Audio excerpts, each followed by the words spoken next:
steamroller was waiting for Percy to take him to a new workplace. George was being rude to Rheneas and Skarloey. "You're just worn-out wheels on worn-out rails." "You need rocks for your roads," replied Skarloey, "and we're helping you." "I need to flatten little engines in the scrap yards," retorted George. Then Percy arrived to take George away. He was still rebelling.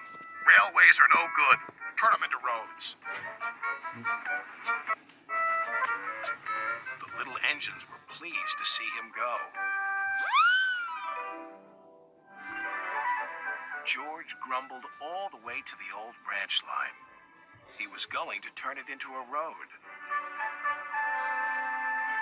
When they arrived, George was rude again. "Bumpy ride on rotten rails. I'm glad it's over." "So am I," said Percy.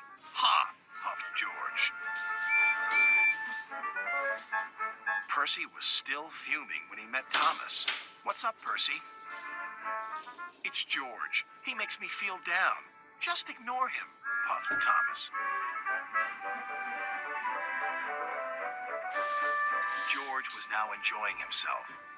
"Ripping up rails," he chortled. "What a life!" "What do you think of this, Thomas?" Thomas took no notice. George felt insulted. "You're a useless blue puffball." But Thomas didn't hear. "I'll show him who's boss." At last, the workmen reached the level crossing. "What shall we do here?" "Tear it up, tarmac it," said George. So they did, but not properly, and George knew it. Later, Thomas was traveling home on the same line. He was pulling freight cars filled with vegetables.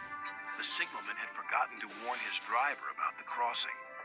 "That's nice. We don't need to stop," said Thomas happily. "Yes, we do," called his driver. But it was too late.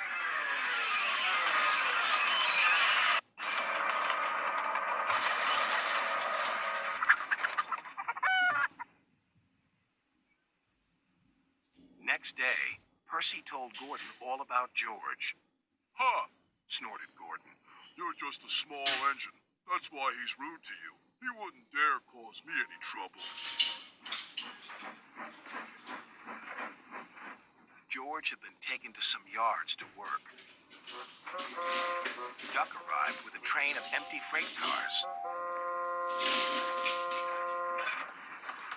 George was blocking his way, and a car was stuck on the main line. "Let me through," demanded Duck. "You'll just have to wait," replied George.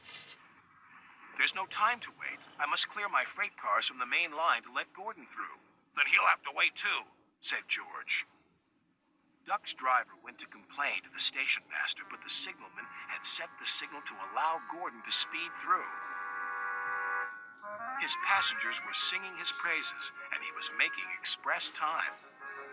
"I'm the greatest! Just watch me fly by!" He whistled long and loud as he approached the station. Suddenly, he saw a freight car on the line ahead. "Get out of my way!" But the freight car wouldn't move until Gordon forced it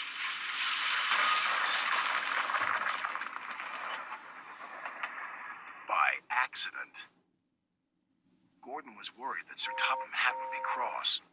He was, but not with Gordon. "Whoever caused this disturbance will have me to answer to." And he did, a few days later.